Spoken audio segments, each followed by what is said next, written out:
Hi friends, welcome back to my channel. ఈరోజు మీకు ఈ సీరియల్లో ఏం జరిగిందో తెలుసుకోవాలి అనుకుంటున్నారా? అయితే వెంటనే మనం సీరియల్లోకి వెళ్ళిపోదాం. కావ్య గదిలోకి రావడంతో ఇక రాజ్ కావ్యని చూసి, ఏంటి అంత ప్రశాంతంగా వస్తున్నావు? చూసావుగా ఆ మాయ ఈరోజు ఇంట్లో ఎంత పెద్ద గొడవ చేసిందో. అది ఇంట్లోకి వచ్చినంత ఈజీగా నా గదిలోకి కూడా రావడానికి ప్రయత్నిస్తుంది. అది అది నిన్ను నన్ను విడదీయాలని చూస్తుందే అని అంటుంటే ఆ మాటలకి కావ్య, ఇప్పుడు కలిసుంటే ఏం ప్రయోజనం? కలిసున్నా అదే కదా జరిగింది. దానికి విడిపోవడం, కలిసి ఉండడం ఇదంతా ఎందుకు అని చెప్పి ఇక కావ్య మాట్లాడుతుంటే, ఒసే మెంటల్, నువ్వేం మాట్లాడుతున్నావో నీకేమన్నా అర్థమవుతుందా? మన ఇద్దరిని ఆ మాయ విడదీయాలి అని చూస్తుంది. అది గదిలోకి రావాలని చూసిందని నీకు తెలియనట్టు అడుగుతున్నావు అని అంటుంటే, చూశాను, అంతా చూశాను. ఆ మాయకి ఖచ్చితంగా సమాధానం చెప్తాను. ఇన్ని రోజులు కూడా నేను వెతుకుతున్నది దొరికింది. ఆ నిజాన్ని అందరి ముందు బయట పెడతాను అని అంటుంటే ఇక రాజైతే, చూడు కళావతి, నువ్వేం చేయాలనుకుంటున్నావో నాకు చెప్పి చెయ్యి. ఇప్పుడు ఆ మోసగత్తిని తీసుకొచ్చి నా నెత్తిన పెట్టావు. ఇప్పుడు మరొక అమ్మాయిని తీసుకొచ్చి నా పీకకి ఉరి వేసినా వేస్తావు. అసలు అసలు ఏం వెతికావు? ఏం దొరికింది అని అంటుంటే, అసలైన మాయ అడ్రస్ దొరికిందంటండి. అప్పు చెప్పింది. తనిప్పుడు ఊర్లో లేదు. రేపు ఉదయాన్నే వస్తుంది. అక్కడికి వెళ్ళి తనని తీసుకొచ్చి నిజమేంటో అందరి ముందు ప్రూవ్ చేస్తాను అని చెప్పి ఇక కావ్య అంటుంటే, కావ్య మాటలకి రాజ్, నువ్వు చెప్పేది నిజమేనా? నిజంగానే ఆ మాయ అడ్రస్ దొరికిందా? అసలు అసలు అది నిజమైన మాయ అయినా? ఇప్పుడైనా ఆ మాయ ఫోటోని నాకు చూపించవే అని అడగడంతో, ఏం మాట్లాడుతున్నారండి? మాయ అడ్రస్ మాత్రమే దొరికింది, మాయ దొరకలేదు. తన ఫోటో ముందు మీకే పంపిస్తాను. మీరు అది నిజమైన మాయ అని చెప్పిన తర్వాతే తనని ఇక్కడికి తీసుకొస్తాను, సరేనా? అయినా ఎవరైనా ఒక్కసారి మోసపోతారు, ప్రతిసారి మోసపోరు కదా. సరే, ఇక నిద్రపోండి, గుడ్ నైట్ అని చెప్పి కావ్య పడుకోవడంతో కావ్యని మళ్ళీ రాజ్ హలో హలో అని పిలుస్తూ ఉంటాడు. ఏంటి, ఫోన్ వచ్చిందా? ఫోన్ వచ్చిన వాళ్ళు నా పక్కన ఎందుకు మాట్లాడతారు? బయటికి వెళ్ళి మాట్లాడుకోవచ్చు కదా అని అడగడంతో, నేను పిలిచింది నిన్నే, ఫోన్లో కాదు అని ఇక రాజ్ అడుగుతుంటే, అయితే మీకు నా పేరు తెలీదా? మరి హలో ఏంటి అని చెప్పి కావ్య రాజ్ని అడుగుతుంటే, చూడు, ఇప్పుడు నువ్వు అడిగే ప్రశ్నలకి నేను సమాధానం చెప్పలేను, కానీ రేపొద్దున్న మమ్మీ ఎట్లాంటి నిర్ణయం తీసుకుంటుందా అని నాకు చాలా టెన్షన్గా ఉంది. నిజంగానే నిజమైన మాయ దొరికిందా? ఆ మాయ ఇంటికి వచ్చి మళ్ళీ ఏం చెప్తుందో అని అనడంతో, చూడండి, నిజమైన మాయ దొరికింది. ఆ మాయ ఇంటికి వచ్చి చెప్పే సమాధానం అది ఇంట్లో ఎవ్వరూ ఊహించనిది. సరే, నాకు నిద్ర వస్తుంది, విసిగిచ్చద్దు అని చెప్పి ఇక కావ్య నిద్రపోతుంది. ఇంకా ఇక్కడ చూస్తే మాయ అయితే రుద్రాణితో మాట్లాడుతూ, ఏంటండి రాజు వాళ్ళ అమ్మగారు అలా అరిచేస్తున్నారు? నాకు ఎంత భయమేసిందో తెలుసా? నిజంగానే ఆవిడ నా నాలిక చీరేస్తాను అంటే ఒక్క క్షణం కట్ చేసిన చేతిలో పెట్టినంత పని అయిందండి అని చెప్పి ఇక మాయ రుద్రాణితో మాట్లాడుతుంది. రుద్రాణి అయితే, చూడు, ఈ ఇంట్లో ఒక్కొక్కరు ఒక్కొక్క టైపు. నువ్వు బిడ్డని తీసుకొచ్చావు కదా, నిన్ను తన కొడుక్కిచ్చి పెళ్లి చేస్తుంది కదా అని తను నిన్ను తన నెత్తిన పెట్టుకుంటుంది అనుకుంటున్నావేమో. మా వదిన అస్సలు ఊరుకోదు. అంత మంచిగా ఉన్న కావ్యని ఈ రోజుకి తన కోడలిగా యాక్సెప్ట్ చేయలేదు. మరి తప్పు చేసి ఇంటికొచ్చావు, నిన్నెలా తన కోడలిగా అంగీకరిస్తుంది? నువ్వు మా వదిన దగ్గర జాగ్రత్తగా ఉండు, నీకు సపోర్టింగ్గా మాట్లాడిందని రెచ్చిపోవద్దు అని చెప్పి రుద్రాణి మాయతో చెప్తుంటే ఇక మాయ, ఏమోనండి, నాకెందుకో భయంగా ఉంది. ఇంట్లో ఒక్కొక్కరు ఒక్కొక్క రకంగా ఉన్నారు. ఎవరితో మాట్లాడితే ఏం సమాధానం వస్తుందో అని నాకు టెన్షన్గా ఉందండి. రాజ్ సార్తో నాకు పెళ్ళైన తర్వాత నేను అసలైన మాయని కాదని తెలిస్తే నా పరిస్థితి ఏంటో నాకేం అర్థం కావట్లేదు అని చెప్పి ఇక మాయ మాట్లాడుతుంటే ఆ మాటలకి నీకింతకు ముందే చెప్పాను. రాజ్ కావ్య మెడలో ఇష్టం లేకుండానే తాళి కట్టాడు. కావ్య ఇంట్లో అడుగు పెట్టినప్పుడు తనంటే ఇంట్లో ఎవ్వరికీ ఇష్టం లేదు. కానీ ఈ రోజున అందరూ కావ్యకి అండగా దండగా నిలబడుతున్నారు. అలాగే నువ్వు కూడా అందరికీ అలవాటవుతావు. నువ్వేం కంగారు పడకు, నేనున్నాను కదా, వెళ్ళి ప్రశాంతంగా నిద్రపో అని అంటుంటే ఇంకెక్కడి నిద్ర ఆంటీ, ఇంకాసేపట్లో మీ కోడలు బావుని తీసుకొచ్చి నా చేతిలో పెడుతుంది కదా అని అనడంతో అవును కదా, నిన్న కూడా నిద్రపోలేదు, ఈరోజు కూడానా? త్వరగా లైట్స్ ఆఫ్ చేసి డోర్ లాక్ చేసి వచ్చి పడుకో, మనం నిద్రపోయామని అదే వెళ్ళిపోతుంది అని అంటుంటేనే ఇంతలో స్వప్న వచ్చి డోర్ కొడుతుంది. ఇక స్వప్న డోర్ కొట్టడంతో వచ్చేసింది. నాకు ఇక ఈరోజు కూడా నిద్ర లేనట్టే, వెళ్ళి డోర్ ఓపెన్ చేయి అని చెప్పి ఇక మాయని తలుపు తీయమంటుంది. మాయ డోర్ ఓపెన్ చేసేసరికి స్వప్న బాబుని తీసుకురాకుండా ఒంటరిగా వస్తుంది. అమ్మయ్య, బాబుని తేలేదు. ఏంటి స్వప్న ఇలా వచ్చావు అని చెప్పి ఇక మాయ అంటుంటే ఏంటి స్వప్న అని పేరు పెట్టి పిలుస్తున్నావు? నువ్వేమన్నా నా చెల్లివా, లేకపోతే నాకు అక్కవా, లేదా మా అత్తగారివా? నువ్వేమవుతావని నన్ను పేరు పెట్టి పిలుస్తున్నావు? మీ అత్తగారు నాలిక మాత్రమే చీరేస్తాంది, నేనైతే దాన్ని కోసి చేతిలో పెడతాను. ఇంకొకసారి నన్ను పేరు పెట్టి పిలిచావంటే అని అంటుంటే ఇక పక్కనే ఉన్న రుద్రని అయితే నిన్ను పేరు పెట్టి పిలవకపోతే ఎలా పిలవాలి? స్వప్న, తను నువ్వు ఎంత ఇష్టం లేకపోయినా రాజ్ బిడ్డకి తల్లి. ఇంకొక 2 రోజుల్లో ఈ ఇంటికి కోడలు కూడా అవుతుంది. తనతో ఇలాగే నా మాట్లాడేది అని చెప్పి ఇక రుద్రాణి స్వప్నతో అంటుంటే స్వప్న, ఓ కోడల్ని సపోర్ట్ చేస్తున్న చేయవు కానీ అందరినీ బాగానే సపోర్ట్ చేస్తావు. సరే కానీ ఏంటి ఇద్దరు ఇంత ప్రశాంతంగా నిద్రపోతున్నారు? ఏయ్ బెడ్ ఎక్కడే అని అడగడంతో దానికి మాయ, బాబుకి నా దగ్గర అలవాటు లేదు కదా, నిన్న రాత్రంతా బాగా ఏడ్చాడు, అందుకే బాబుని అని తడబడుతుంటే నాకు తెలుసే, నాకంతా తెలుసు. నిజంగా నువ్వు ఆ బాబుకి తల్లివా కాదా అని నాకు నీ మీద చాలా అనుమానంగా ఉంది. చెత్త నిజం తెలిస్తే నీతో పాటు నీకు కూడా ఉందిలే అని అనుకుంటూ ఇక స్వప్న అక్కడి నుంచి వెళ్ళిపోతుంది.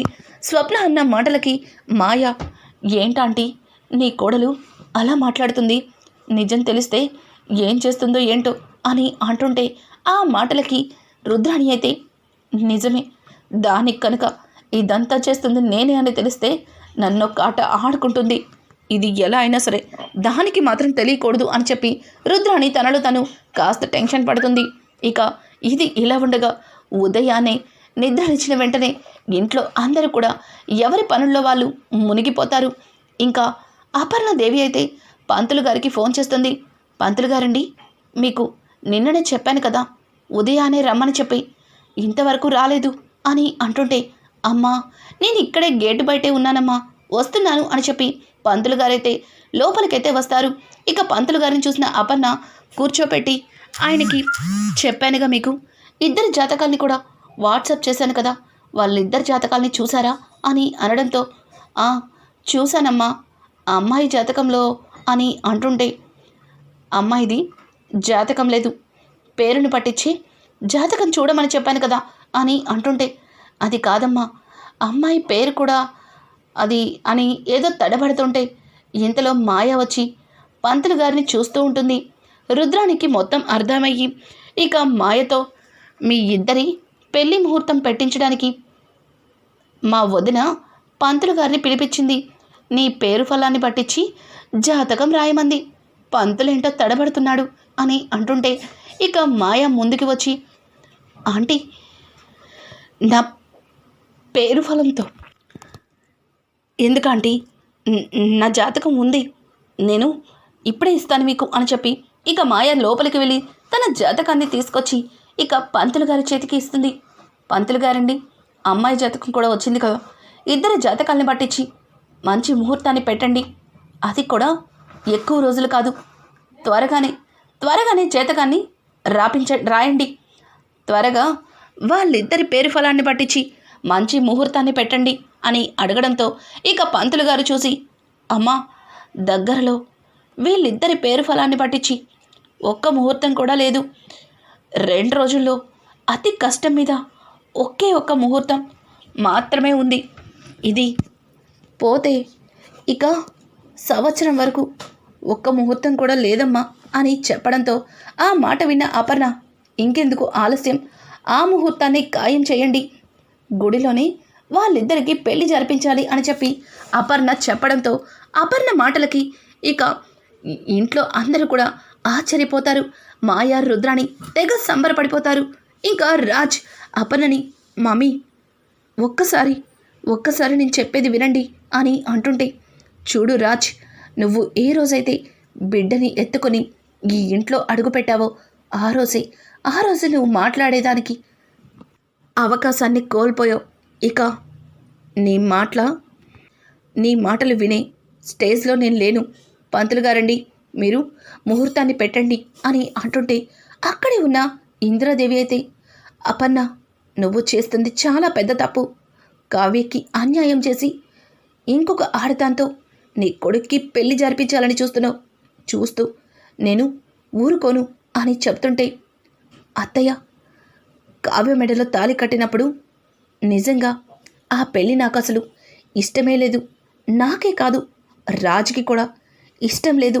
కానీ ఈ కుటుంబ గౌరవ మర్యాదల కోసం వాడి మనసు చంపుకొని ఆ కావ్య మెడలో తాళి కట్టాడు. కానీ ఈరోజు పెళ్ళి కాకుండానే ఒక ఆడదాన్ని తల్లిని చేశాడు నా కొడుకు. అది నలుగురి నోట్లో పడేలోపు వాళ్ళిద్దరికి పెళ్ళి జరిపించాలి అని నిర్ణయం తీసుకున్నాను. ఇది నేనేం తప్పేమీ కాదు. అలా అని నేనెవ్వరికీ అన్యాయము చేయట్లేదు. కావ్య తన ఇష్టపూర్వకంగా అంగీకార పత్రాల మీద సంతకాలు పెట్టింది. ఇప్పుడు నన్ను ప్రశ్నించినా ప్రయోజనం లేదు అని చెప్పి ఇక అపర్ణ ఇంద్రాదేవితో చెప్తుంది. ఇక ఇంతలో కావ్యకి ఫోన్ మీద ఫోన్ వస్తుంటుంది. కావ్య ఫోన్ తీసుకుని పక్కకు వచ్చి అప్పుతో మాట్లాడుతుంటే, అక్క, నేను పెట్టిన అడ్రస్కి రమ్మని చెప్పాను కదే, నువ్వింకా రాలేదేంటి? అది ఇంట్లోనే ఉంది, నువ్వు త్వరగా రా అని చెప్తుంటే, వస్తున్నాను, వచ్చే పొజిషన్లో నేను ఒక్క పావు గంటలో అక్కడ ఉంటాను. ఈరోజు ఎలా అయినా సరే మాయని పట్టుకొని ఇంట్లో అందరి ముందు పెట్టాలి అని చెప్పి కావ్య మాట్లాడుతుంటే, అదే టైంలో రుద్రాణి ఫోన్ మాట్లాడుతూ కావ్య అప్పులు మాట్లాడుకున్న మాటల్ని వినేస్తుంది. ఇంకా ఒక్కసారిగా రుద్రాణి టెన్షన్ పడుతూ, ఏంటి, నిజమైన మాయ దొరికిపోయిందా? అంటే ఇంట్లో ఉన్న ఆ అమ్మాయి మోసమని చెప్పేస్తారు కదా, అప్పుడు నేను అనుకున్నది ఏదీ జరగదు. ఆ మాయ దగ్గరికి కావ్య వెళ్ళేలోపు ఆ మాయని అక్కడి నుంచి నేనే మాయం చేయాలి అని చెప్పి ఇక రుద్రాణి ఆవేశంగా లోపలికైతే వెళ్ళిపోతుంది. ఇక రుద్రాణి రాహుల్కి ఫోన్ చేస్తుంది. రాహుల్, మమ్మీ, నేను కిందే ఉన్నాను మమ్మీ, ఇంట్లో ఉండి ఫోన్ చేస్తున్నావేంటి అని అంటుంటే, రే ఈడియట్, పైకి రారా అని చెప్పి ఇక రాహుల్ని పిలుస్తుంది. రాహుల్, ఏమైంది మమ్మీ, ఇంట్లో ఉండి ఫోన్ చేసి పైకి పిలిచావు, ఏం జరిగింది అని అంటుంటే ఇక రాహుల్ చెంప పగలకొట్టి, ఇడియట్, బుద్ధుందా నీకు? ఆ మాయని జాగ్రత్తగా కిడ్నాప్ చేయమని చెప్పాను, దాన్ని బయటికి ఎక్కడికి వెళ్ళనివ్వద్దని చెప్పాను, కానీ అది కావ్య వాళ్ళకి దొరికిపోయిందిరా అని అంటుంటే, ఏం మాట్లాడతాం మమ్మీ, అది నిన్న బయటికి వెళ్ళినప్పుడే దాన్ని కిడ్నాప్ చేసేసాను కదా, ఇప్పుడు అదెందుకు వీళ్ళకి దొరుకుతుంది అని అంటుంటే, రేయ్, ఈ పెళ్ళి అయ్యే వరకు ఆ మాయ బయటికి రాకూడదు, వెళ్ళు, అదసలు అక్కడుందో లేదో వెళ్ళి చూడు అని చెప్పడంతో ఆ మాటలకి రాహుల్ అయితే, మమ్మీ, మాయ సేఫ్టీగా మన దగ్గరే ఉంది మమ్మీ, అది ఎక్కడికి తప్పించుకోలేదు అని అంటుంటే, నీకు ఏ పని అప్పగించినా ఏదో ఒకటి చేస్తావు. నీ వల్ల నాకు అంత గందరగోళమే. ముందు ఫోన్ చేసి మాయ ఉందో లేదో అడుగు అని అంటుంటే ఇక రాహుల్ ఫోన్ చేసి మాయ కోసం ట్రై చేస్తుంటాడు. ఎన్నిసార్లు ఫోన్ చేసినా మాయని కిడ్నాప్ చేసిన రౌడీల దగ్గర ఫోన్ అస్సలు కనెక్ట్ అవ్వదు. మమ్మీ ఫోన్ కనెక్ట్ అవ్వట్లా మమ్మీ అని అంటుంటే ఇడియట్ త్వరగా వెళ్ళి మాయ ఉందో లేదో చూడు అని చెప్పడంతో సరే మమ్మీ నేను ఇప్పుడే బయలుదేరుతాను అని చెప్పి ఇక రాహుల్ బయలుదేరుతాడు. కావ్య ప్లాను మామూలుగా లేదు. మాయని కనిపెట్టడం కోసం రుద్రాని చూస్తుండగా కావాలని అప్పుతో మాట్లాడిన కావ్య ఇక రాహుల్ని ఫాలో చేస్తుంది. రాహుల్ని ఫాలో చేస్తూ ఇక అప్పుని కూడా తనతో పాటు అక్కడికి పిలుస్తుంది. ఇద్దరు కూడా రాహుల్ని ఫాలో చేయడంతో మాయని దాచిపెట్టిన ప్లేసు కనిపిస్తుంది. అక్కడ మాయని కట్టి పడేస్తారు. ఇక కొంతమంది రౌడీలు మాయ చుట్టుముడతారు. ఇక రాహుల్ అక్కడికి వెళ్ళి మాయ ఉందో లేదో చూసి ఇంకా రుద్రానికి ఫోన్ చేస్తాడు.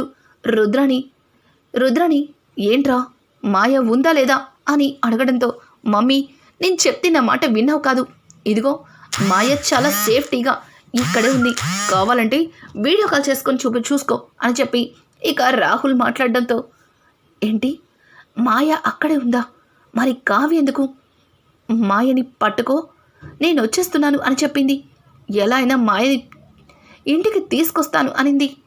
ఇదంతా రేయ్ అర్జెంటుగా మాయని అక్కడి నుంచి మీరు మాయం చెయ్యండి. ఇంకాసేపు లేట్ అయినా సరే కావ్య దాని చెల్లి అప్పు ఇద్దరు కూడా వచ్చి మీ అందరినీ చిదకొట్టి మాయని తీసుకుపోతారు త్వరగా అని చెప్పి ఇక రుద్రాణి అయితే రాహుల్తో మాట్లాడుతుంటే కరెక్ట్గా అదే టైంలో వాళ్ళిద్దరి ఫోన్ సిగ్నల్స్ పోయి వాళ్ళ మాటలు కనెక్ట్ అవ్వవు. ఇక హలో హలో అని అట్నుంచి రాహుల్ ఇట్నుంచి రుద్రాణి అరుస్తూ ఉంటారు. మమ్మీ ఏం చెప్పిందో ఏంటో అస్సలు అర్థం కాలేదు అని చెప్పి మళ్ళీ రాహుల్ రుద్రాణికి ఫోన్ చేస్తాడు. కానీ రుద్రాణి ఫోన్ కనెక్ట్ అవ్వదు. రుద్రాణి కూడా రాహుల్కి కాల్ చేస్తుంటుంది. రాహుల్ ఫోన్ కూడా కనెక్ట్ అవ్వదు. ఇంకా రాహుల్ అయితే మాయ ఇక్కడే ఉంది కదా, ఇక నేను ఇంటికి వెళ్తాను, అయినా మమ్మీ ఎందుకు ఏదో చెప్తున్నట్టుంది, ఏంటి నాకు వినిపించలేదు అని చెప్పి ఇక రాహుల్ ఫోన్ తీసుకొని ఇక సిగ్నల్స్ కోసం వెతుక్కుంటూ కొంచెం దూరం వస్తాడు. ఇంతలో కావ్య అప్పు ఇద్దరు కూడా అక్కడికి చేరుకుంటారు. ఆ రౌడీని చూసిన అప్పు అక్క వీళ్ళని చితకబోది మాయని తీసుకొస్తాను, నువ్విక్కడే ఉండు అని అంటుంటే అప్పు వద్దులే అప్పు మనం పోలీసులకి కంప్లైంట్ ఇద్దాం, నువ్వు కంగారు పడకు అని అంటుంటే అక్క చూసావుగా మనం పోలీస్ కంప్లైంట్ ఇచ్చి పోలీసులు వచ్చేలోపు ఇక్కడ ఉన్న మాయని వీళ్ళు మాయం చేసేస్తారు అని చెప్పి అప్పు ముందుకు వెళ్ళి వాళ్ళతో ఫైట్ చేస్తుంటుంది. ఇక వీళ్ళిద్దరూ ఇలా గొడవ పడుతుండగా ఇంతలో అక్కడికి కళ్యాణ్ ఎంట్రీ మామూలుగా ఉండదు. ఇక కళ్యాణ్ని చూసిన అప్పు కవి నువ్వేంటి అని అడగడంతో వదిన చాలా కంగారుగా వెళ్తుంటే ఎక్కడికి వెళ్తుందో అని వదిన్ని ఫాలో చేశాను, వదిన నువ్వు కలిసి ఎక్కడికి వస్తున్నారో తెలియక ఇదిగో ఇక్కడికి వచ్చాను, ఎవరావిడ, ఆవిడెందుకు తాళతో కట్టి పడేశారు, అసలు ఎందుకు ఇక్కడ ఇలా ఏమైంది అని అడగడంతో అదంతా తర్వాత చెప్తాను కానీ వెనక నుంచి వాడొస్తున్నాడు చూడు అని చెప్పి అప్పు ఇక కళ్యాణ్ని ముందుకు నెడుతుంది. ఇక కళ్యాణ్ కూడా అప్పుకి సహాయంగా అక్కడ ఉన్న రౌడీలతో ఫైట్ చేస్తుంటాడు. అనుకోకుండా కళ్యాణ్కి తల మీద దెబ్బ తగులుతుంది. ఇక కళ్యాణ్ స్పృహ తప్పి పడిపోతాడు. ఈ కవిగాడు ఎవరితోని ఫైట్ చేయలేడు, చేసే వాళ్ళకి అడ్డము అని చెప్పి ఇంకా అప్పు కళ్యాణ్ని ఒక దగ్గర స్తంభానికి చేరవేస్తుంది. ఇంకా అప్పు వాళ్ళందరితో ఫైట్ చేస్తుండగా కావ్య పోలీస్ కంప్లైంట్ ఇస్తుంది. కొంతసేపటికి పోలీసులు కూడా అక్కడికి వస్తారు. ఇక రాహుల్ ఫోన్ మాట్లాడి చాలా ఫాస్ట్గా లోపలికి వచ్చేసరికి అప్పటికే అక్కడ జరగవలసినవన్నీ జరిగిపోతాయి. ఇక పోలీసులు కూడా రావడంతో సైలెంట్గా రాహుల్ తప్పుకుంటాడు. ఇక మాయని కట్లుప్పదీసి మాయని అక్కడి నుంచి కాపాడుతుంది కావ్య. అయితే ఇక కావ్య మాయ కావ్యని చూసి థ్యాంక్స్ కావ్య, నన్ను కాపాడినందుకు థ్యాంక్స్ అని చెప్పడంతో ఓ నీకు నా పేరు కూడా తెలుసు అన్నమాట అని చెప్పి ఇక కావ్య మాట్లాడుతుంది. కావ్య మాటలకి మాయ నేను తప్పు చేశాను, చాలా పెద్ద తప్పు చేశాను, మీరెవ్వరూ కూడా క్షమించరాని తప్పు చేశాను అని అంటుంటే, నువ్వు ఏం తప్పు చేశావో చెప్పు అని అడగడంతో, సుభాష్ సార్కి నాకు మధ్యలో ఏదీ జరగలేదు, కానీ జరిగినట్టుగా సార్ని నమ్మించాను. త్వరలోనే నేను క్యాన్సర్తో చచ్చిపోతాను. తరువాత నా బిడ్డ అనాథైపోతుంది. తండ్రికి దూరం అయ్యాడు, తల్లి కూడా లేకపోతే వాడు అనాథలాగా పెరుగుతాడు. అందుకే చిన్న అబద్ధమాడి బిడ్డని మీ కుటుంబానికి దగ్గర చేశాను. వాడికి తల్లి ప్రేమ తండ్రి ప్రేమ మీ ద్వారా దక్కేలా చేశాను. నేను చేసింది తప్పే. నా స్వార్థం కోసం మీ కుటుంబ గౌరవ మర్యాదల్ని మంట కలపడానికి చూశాను. నన్ను క్షమించండి అని చెప్పి మాయ ఇక కావ్యని క్షమాపణ అడుగుతుంది. మాయ చెప్పిన మాటలకి తను తప్పనిసరి పరిస్థితుల్లోనే ఈ తప్పు చేసిందని కావ్య అర్థం చేసుకొని ఈ నిజాన్ని అందరి ముందు బయట పెట్టమని చెప్తుంది. ఇక నిజమైన మాయ ఇంటికి వచ్చి అందరి ముందు నిజాన్ని బయటపెట్టి ఇంకా ఇంట్లో ఉన్న మోసగత్తె గురించి, అది చేసింది రుద్రాని అన్న విషయం కావ్య అందరి ముందు బయట పెట్టడంతో ఇంట్లో వాళ్ళు కావ్యని నమ్ముతారా?